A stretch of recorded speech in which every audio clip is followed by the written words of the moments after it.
নমস্কার বন্ধুরা, আজকে আমি নীলিমা কুকিং শো থেকে বানাতে চলেছি। দেখুন এই কুমড়ো শাকের মাছের ঝোল কী করে বানাবো আপনারা দেখুন। একদম এই কচি কচি ডোগা দেখুন, এটা দিয়ে আমি আজকে মাছের ঝোল বানাবো। কীভাবে বানাচ্ছি আপনারা দেখুন। আমি এখন কেটে রেডি করছি। আমি এভাবে ডোগাগুলো কাটবো।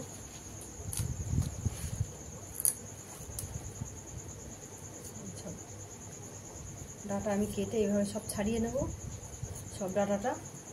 তারপর আমি কীভাবে বানাচ্ছি দেখুন। আমি কড়াই বসিয়ে দিয়েছি, আর এই যে জ্যান্ত লাইলন টিকা নিয়ে এসেছি, এই লাইলন টিকা দিয়ে কুমড়ো শাক দিয়ে মাছের ঝোল করবো। আর এই যে আলু কেটে রেডি করেছি। এবার আমি আস্তে আস্তে মাছগুলো সব ভেজে নেব। নিয়েছি সব। এবার আমি তেলে গোটা জিরা ফোড়ন দিয়ে দিচ্ছি।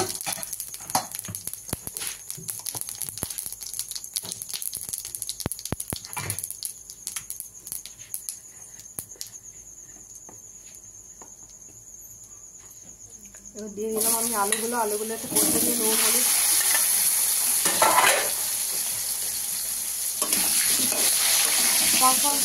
আদা রসুন 2 চামচ জিরা ধনের গুঁড়ো,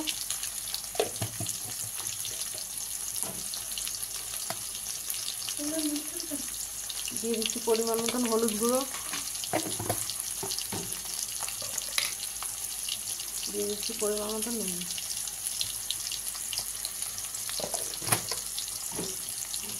এবার এটাকে কষে নিয়ে আমি ঝোল দিয়ে দেবো। ঝোলটা ফুটবে তখন আমি শাক আর মাছটা দেবো। দিয়ে দিচ্ছি পরিমাণ মতন। আর আমার পরিমাণ মতো ঝোল দেওয়া। এবার ঢাকা দিয়ে দিচ্ছি। তো আমার ঝোলটা ফুটছে, যে আমি কাঁচা লঙ্কা কেটে রেখেছি, আমি দিয়ে দিলাম কাঁচা লঙ্কা। দিয়ে দিচ্ছি মাছগুলো সব এক এক করে।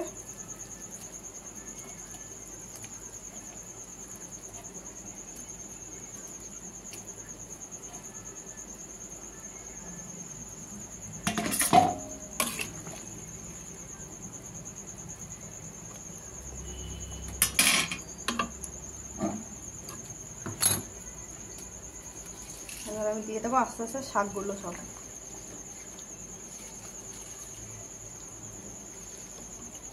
কচি কচি পাতাগুলো, আগার পাতাগুলো দিয়েছি, আর বাকি পাতা দেইনি।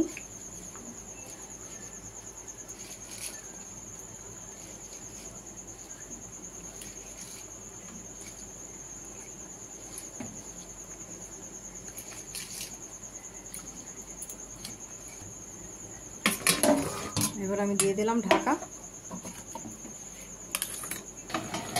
এখন বন্ধুরা হয়ে গেছে আমার তরকারি। কালারটা দেখুন কি সুন্দর এসছে, খেতেও দুর্দান্ত লাগে। শাকের ঝোল খুব ভালো লাগে। আমি এবার নিভিয়ে দিচ্ছি গ্যাসটাকে। দেখুন বন্ধুরা, লাউ ডাঁটার মাছের ঝোল আপনাদের ভালো লাগলে আপনারা বাড়িতে বানিয়ে এইভাবে ট্রাই করে খেয়ে দেখতে পারেন কেমন লাগে। আর নীলিমা কুকিং শোটিকে আপনারা সাবস্ক্রাইব, লাইক, কমেন্ট, শেয়ার করে দেবেন। আর ইউটিউবে আর ফেসবুকের বন্ধুরা আপনারা লাইক, কমেন্ট, শেয়ার করে দেবেন একটু বেশি বেশি করে। নীলিমা কুকিং শো বলে চ্যানেল খোলা আছে, সেখানে আপনারা ফলো করে লাইক, কমেন্ট, শেয়ার একটু বেশি বেশি করে দেবেন বন্ধুরা।